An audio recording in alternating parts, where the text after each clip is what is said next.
Hello and welcome to episode 10 of Strong Black Twink. I'm your host, Barack Amina. Now, I know what you guys are all wondering. Why is my hair green?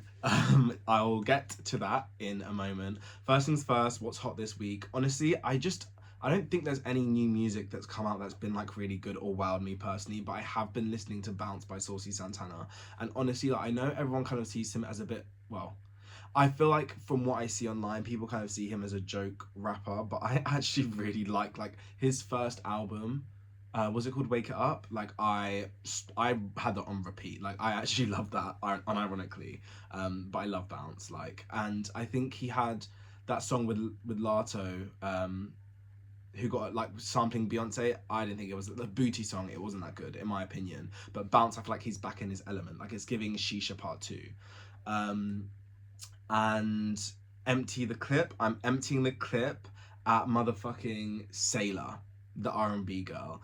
Now, if Sailor has zero haters, that's because I'm dead and buried. I personally don't really love her because do you know what? Like in terms of the music, I haven't really listened to her music. I've just seen kind of the discourse around how she kind of plays along the lines of like caricaturing black aesthetics and black artistry, and like the whole Pookie's Requiem and all of that.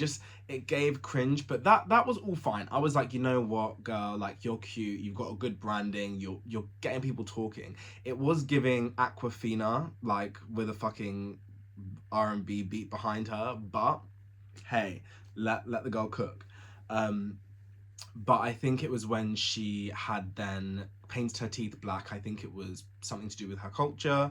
I don't know the specifics, but then she had then gone on to say it's really annoying how I basically making the point that she's paved the way for people to wear black teeth, and now she feels like people wearing grills are kind of copying her after she's been hated for it. And it's like, girl, like have you not looked literally 2 years before to Doechii wearing black grills at the VMAs, or the fact that there are about 10 black artists that have worn black grills, and grills in themselves are not a part of your culture as a Chinese woman? Like, no, girl. So that I'm like, no, because it's one thing to tread the lines of like kind of cultural appropriating or biting from the culture, and we can like roll our eyes and be like, whatever, girl, get your coin. But then coming here and telling people that are wearing grills that they're appropriating your aesthetic is very crazy. Like that is very flagrant and audacious. So yeah, anyway, that's how I'm emptying the clip out. But her music might be good. Soft Life Summer Girls, like fucking, if you like it, I love it. Now, the reason I am dressed like this is because today I didn't have, girl, I decided I wanted to show you guys what I would have worn for the Gay Icons party. For those of you that don't know, I was on I Kissed a Boy this season 2, and I came in with Justin and Hugh. Um, at the start of episode 4, when the boys were attending the icon party, I was really excited to wear. Well, I actually had a costume. I had a t-shirt, but I actually threw it away. It was the one that Frank Ocean wore, where it was like, "Why be homophobic, racist, transphobic, misogynistic when you can just be quiet?" And I was gonna wear that and then like make my hair green, but didn't get to. Anyone that knows me knows I'm always late to parties, so it was kind of on brand for me. But I wanted to kind of talk about that as well as getting into episode 5 and 6. But I want to talk a bit more about like Frank Ocean and like why I had chosen him as my gay icon. So I think, to be honest, it wasn't necessarily my first choice. There were loads of different people who I wanted to pick. But once I put once I kind of like had decided on Frank Ocean, I realized how much sense that made. I know 2 episodes back I was talking about songwriting and like how that's always been a passion of mine. And when I really, really think about it, and I think a lot of gay people can relate to this, is that when you're living in kind of a heteronormative world and you feel the need to express certain parts of yourself that maybe aren't quite accepted, and the reason I'm naked is because I was, well, not naked, I'm wearing shorts. But the reason I'm not wearing a top is because I was doing the blonde cover, and I was just like, yeah, anyway, whatever, girl, let's carry on. So I think a lot of gay people, we turn to like self-expression in different ways, whether that's through fashion, whether that's through acting and theatre, whether that's through singing, whether that's through writing. And for me, songwriting was very much like a way to express parts of myself that maybe I didn't feel were quite accepted or understood by my peers, by my parents, by myself even. And it was a way that I could navigate my sexuality. I remember like when I first started having crushes on boys, and I would be trying to explain certain things to my friends, and it wasn't even that they didn't or couldn't understand, but I couldn't even necessarily articulate how I'd felt. I think for me, my coming out story was quite a long one. Like, I came out when I was like 14, then I came in and then I came out again when I was like 20. So like that's a lot of, that's 6 years, bitch. 6 years of not knowing what the fuck, interregnum. So I think there was a lot of time where I was confused myself and not sure, and the only place I felt certainty in was my feelings. I didn't know what the right words were, and I didn't know how to explain certain things, and I didn't know whether things were right and wrong, and I didn't know, like, I didn't know a lot of things. I wasn't sure about a lot of things, but what I was sure about was what I felt. And so expressing that, putting that into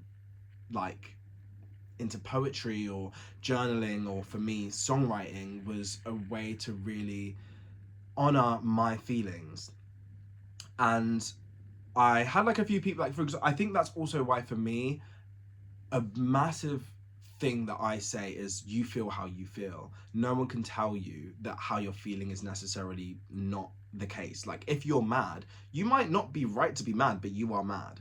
And I think that in going through my sexuality journey in the way that I did, that kind of maybe allowed me to really take on that perspective, because where I maybe felt so confused about whether I was gay or not, or like what that meant, or what I should do, or like how I should act and how I should express myself, and like any of those things, that could be really overwhelming at times, especially when I wasn't always ready to accept those parts of myself. But I was ready to accept the feelings that I felt and express those, even if it was just to express to myself. So I say all that to say that songwriting had been a massive part of my childhood and a massive part of my of my coming out journey. And Frank Ocean was one of the many artists who I think I really related to on a deeper level, but one of the few artists who I think really reflected really key parts of me, being gay, being like someone who loves R&B, and being a bit introverted. So I know that I am like a loud personality and a character and all of those things, but I think really deep down I'm quite like a introverted loner type person. And I've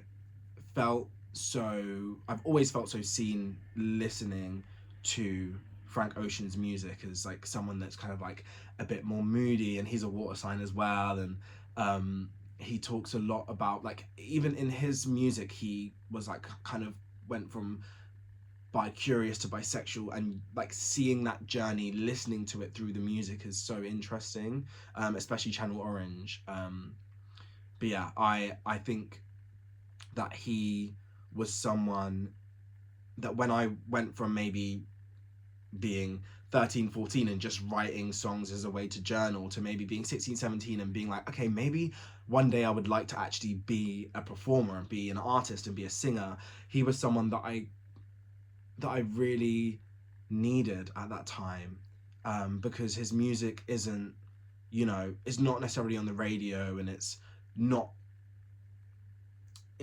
for the top 40, but it's so real, and I feel like listening to him, I can feel everything he's going through.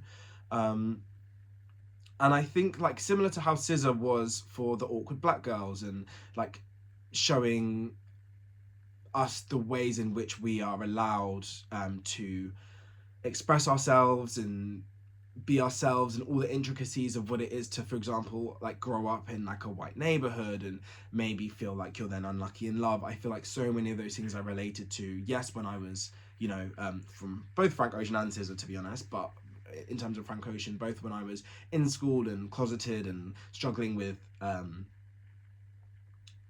struggling with liking boys and it being so confusing and kind of like really difficult at times, to like them being older and starting to date and still feeling like a bit of a hopeless romantic. I think Frank Ocean's music has always just been like, yeah, it's always been very, very special and important to me.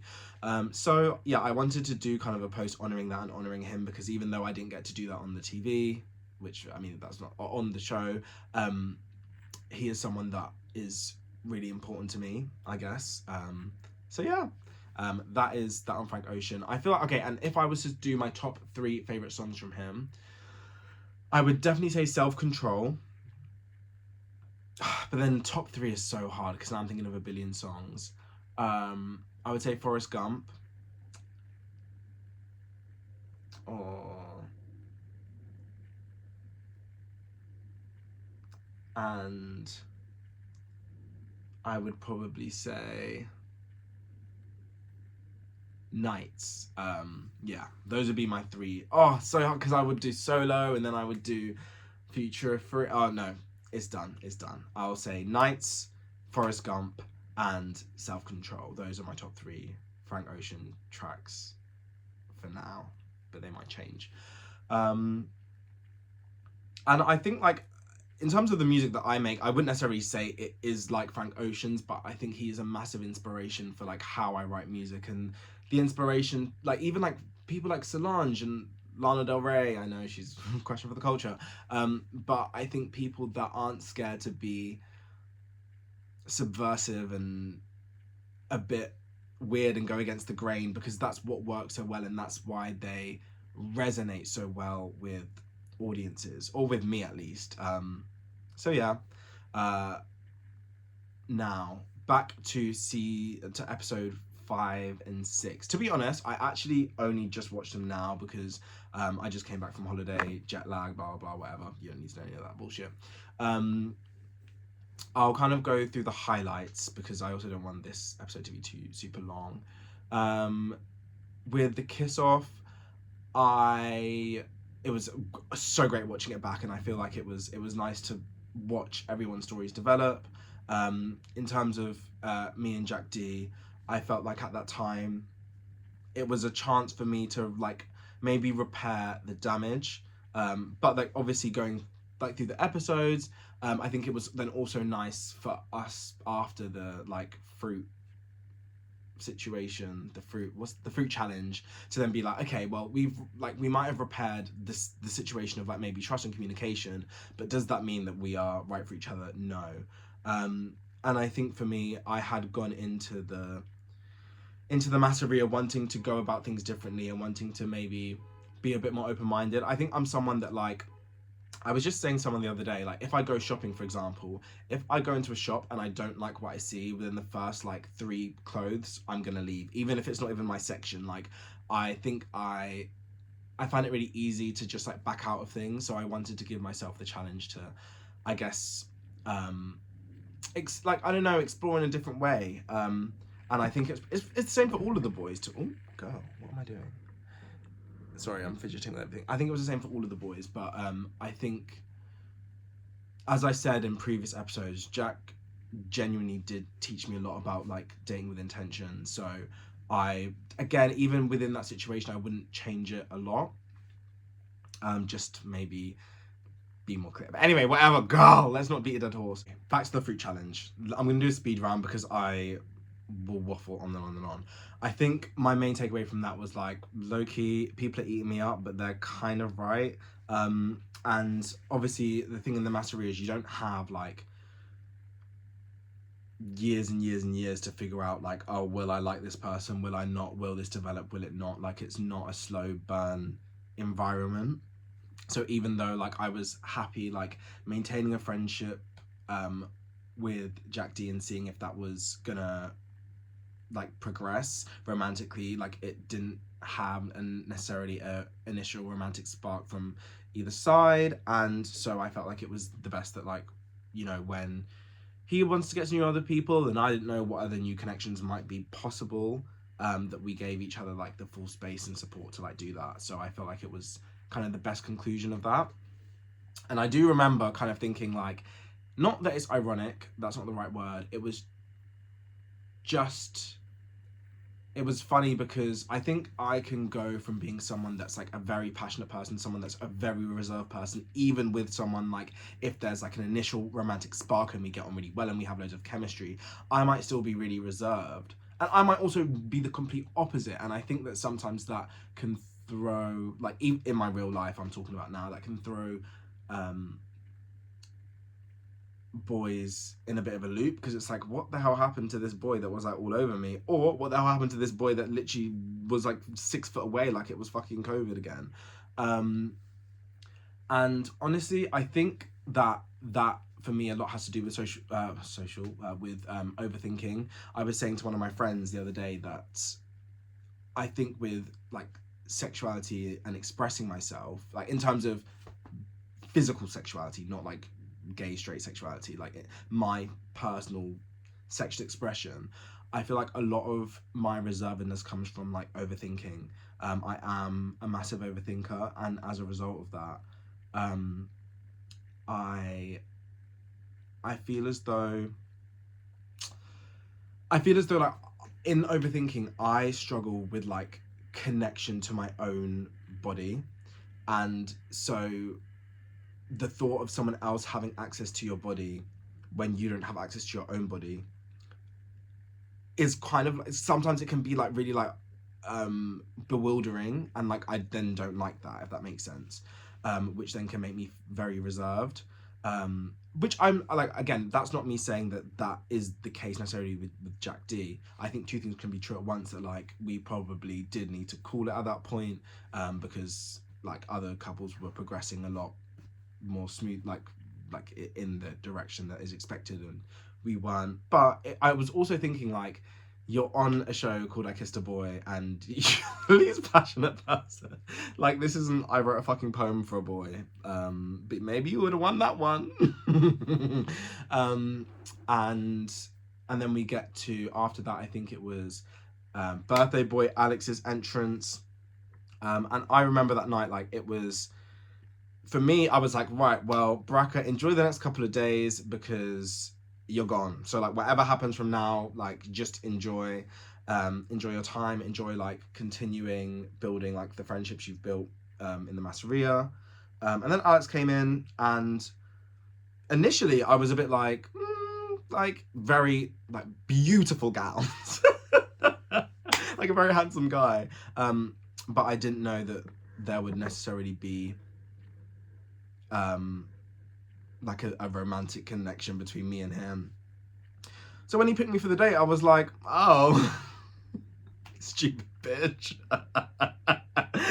You know, like a little bit of that Delulu just really helped me to envision our future together.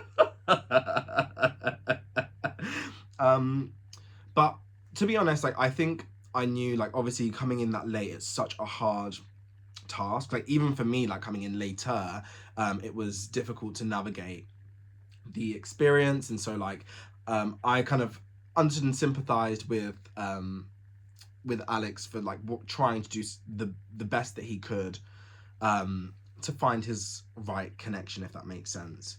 However, I was like, I'm still a fucking human being. Like, if you don't like me, I would like to know, Miss Girl, because then I can just start packing my bags and check what my flight details are, because I'm about to leave.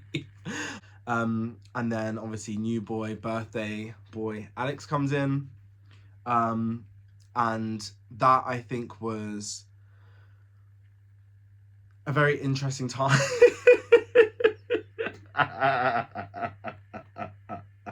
It was a very interesting time because I was like, in my head I was like, I just thought I was out of the game and now I'm back in. Well, also I thought I was back in, and I was watching back the episode and it occurred to me that actually this isn't the first time that someone's taken me on a date but then friend-zoned me either on or before the date. I think I think this is like the third or maybe fourth time. And do you know what my thing is every single time? No shade, Alex, but like to all the other boys and boys in general, let me stay at home. If you don't want if You don't want me? Let me stay sat down. Someone will find me one day. But I was in that motherfucking cheese and wine bar having the time of my life thinking, yeah, me and mum.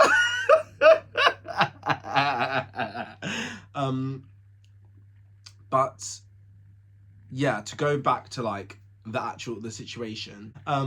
So for me, I was very much like, look, this guy has like a lot of options and like a lot of people that are interested in him. He's chosen me for the date. Maybe it's because like I think he'd said something on the date like, you put me at ease, and I was like, okay, well, do you want me? I was like, I don't give a fuck about no ease, bitch.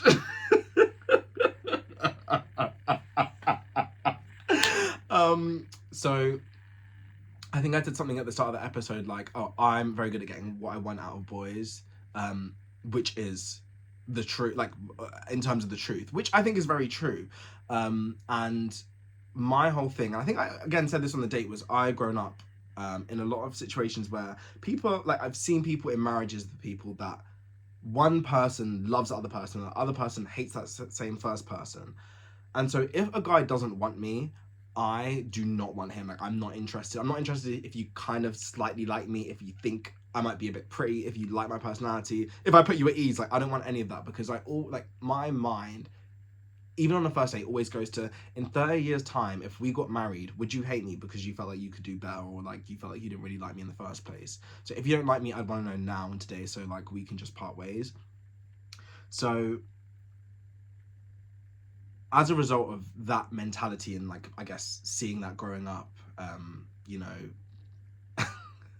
seeing that type of relationship dynamic, my perspective on dating has always been the worst thing you can lose, like on a first or second date or in those first few interactions, is a man, because the further you go down, you then have so much more to lose. And I think that's a big reason why I've never really been scared of rejection. And like even asking for that kiss, I felt like I was gonna cringe at myself so much for like asking and being pied.